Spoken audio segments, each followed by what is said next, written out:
Hey everyone, welcome back to Zagami Beauty. Today's video, September favorites. I have quite a few beauty products, mainly makeup, I think one skincare only. I do invite you of course to subscribe as well as ring the notification bell.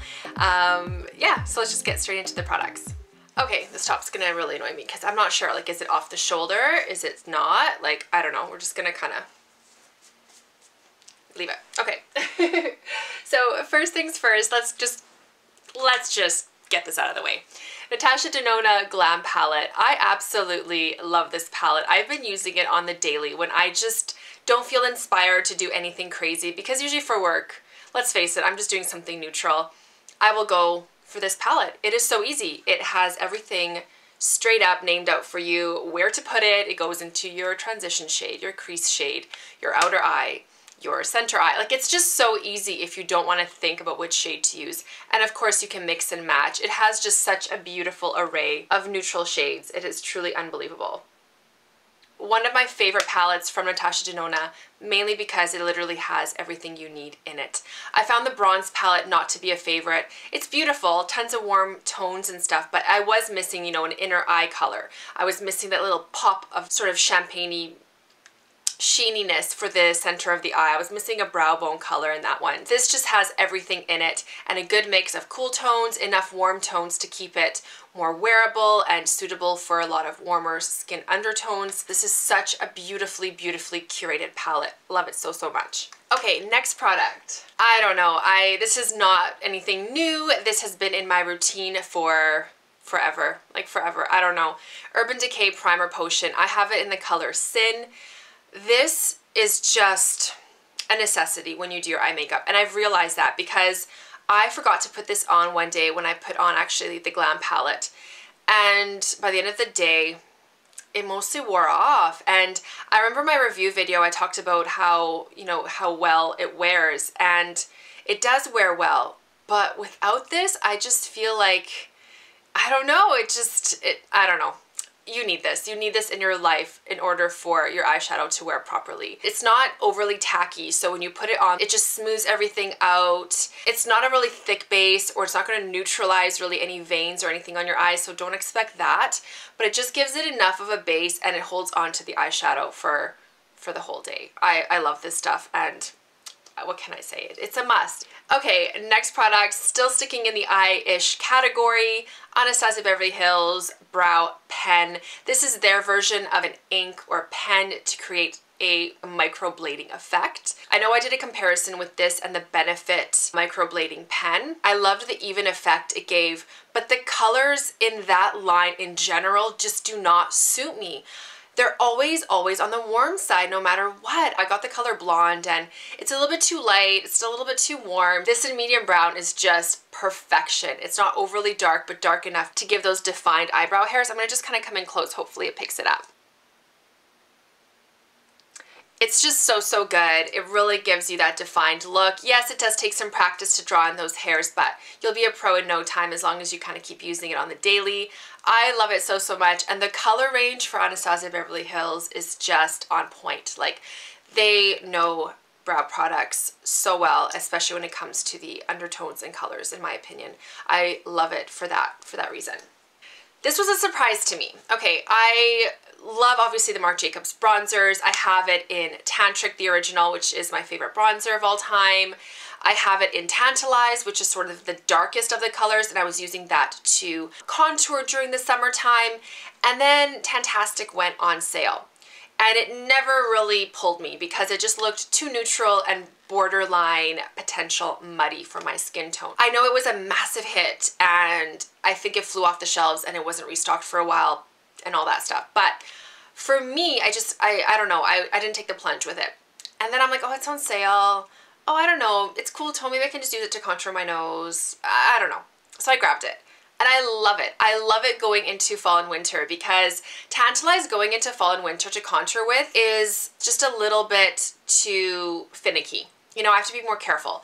This, I can go in and create a contour, and it's beautiful. It's cool toned enough, but not overly cool toned that it's gray or muddy.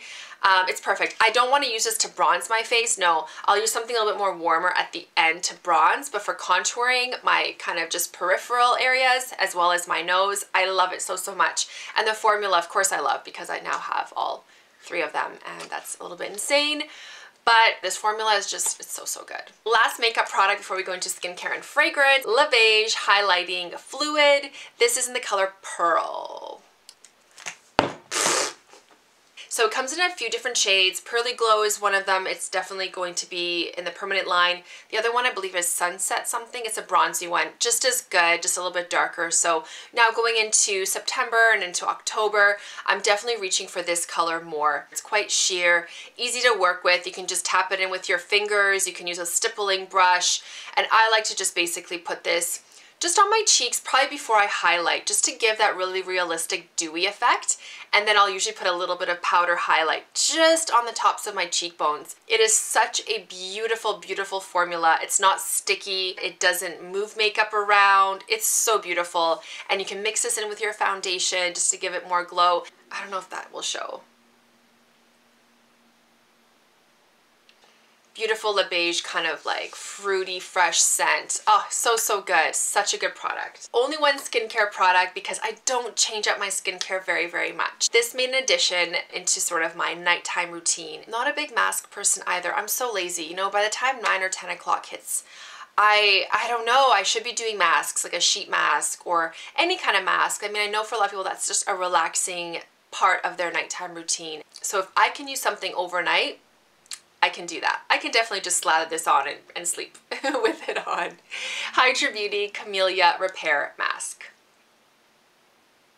It recently came out in their sort of like summer fall time release of a bunch of new skincare products. It does sort of have plant waxes in it, has camellia in it as well.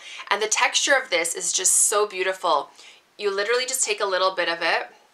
You just emulsify this between your hands. It kind of disappears, and then you just put it on your face as your last step, and it literally cocoons all of your skincare underneath, and you wake up with the most beautiful, I'm not going to say dewy, but really plump and almost smoothened effect on the skin, but kind of like melts in your hands like butter. I know it probably just sounds gross, but in the best way possible, and gives you moisture. And I can actually use this one because you just leave it on overnight.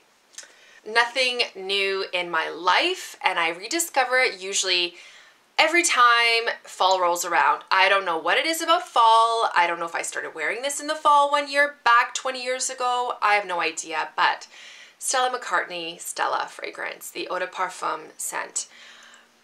This is my go-to perfume. This is my holy grail perfume because it is the most beautiful, simple rose peony amber scent.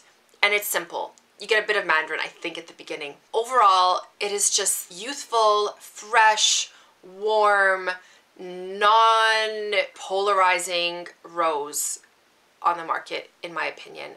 I just can't get enough of this scent. If I don't know what to wear, of course, I always reach for this. And somehow in the fall, I always reach for this. It is just so beautiful. Oh, I just love it so much. The rose in here is so juicy and powdery, but not, you know, in a very, very like suffocating way.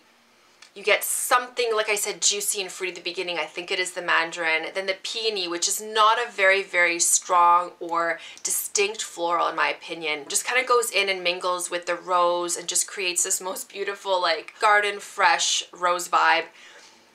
But then you get that warmth from the amber and it creeps in pretty quick. So you don't have to worry about this being way too floral because you do get the amber coming in. Best scent. I don't know, my favorite scent of all time. It's nothing new. It's been around for over probably 20 years now, at least. Close to. So if you do like roses, but you're sort of intimidated because you don't want them to go too intense or heady, give this one a shot. Okay, that's it for September/August favorites. Let me know down below any of your favorites going into the fall season.